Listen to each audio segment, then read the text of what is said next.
પણ ગુરુ ગવ વગર મેળ પડ્યો છે મારી તમારી કોઈનો મેળ પડે ગુરુની જરૂર પડે છે.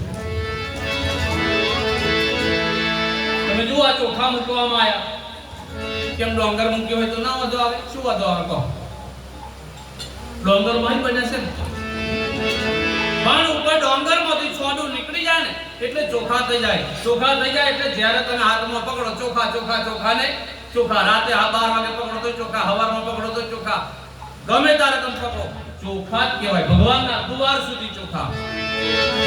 પણ ક્યારે સોડું નીકળી જાય તો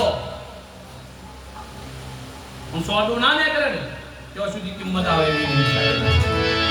હા પણ ડોંગરના ગુરુ મળ્યા છે ડોંગરને ગુરુ મળ્યા તારે મેળ પડ્યો હવે. ડોંગરના ગુરુ કોણ? ઘંટી.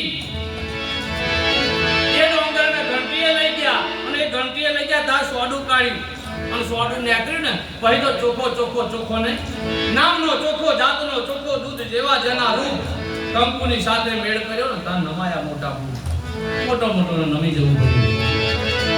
ચોખ્ખા થવાની જરૂર છે બસ એટલી જ વાત. ખાલી ડોંગર પર સોડું કાઢી દો. જય ગુરુ મહારાજ. વાત પૂરી. કશું કહેવા જેવું છે. આ યજ્ઞ સગરાજાએ કરેલો અને જ્યારે સગરાજાએ યજ્ઞ કર્યો ત્યારે પંચકોટી યજ્ઞ જ્યારે કર્યો ને ત્યારે ઘોડો છોડવામાં એ વખત ઇન્દ્ર રાજા કપિલ મુનિ ભગવાનના આશ્રમની અંદર ઘોડો લઈ જઈને બાંધી દીધો. સમય જતો દીકરા ફરતા ગયા પણ હાથમાં ન આવ્યો ઘોડો. એટલે સગરાજા જાતે તપાસ કરવા લાગ્યા કે આ ઘોડો ગયો 50 કરોડ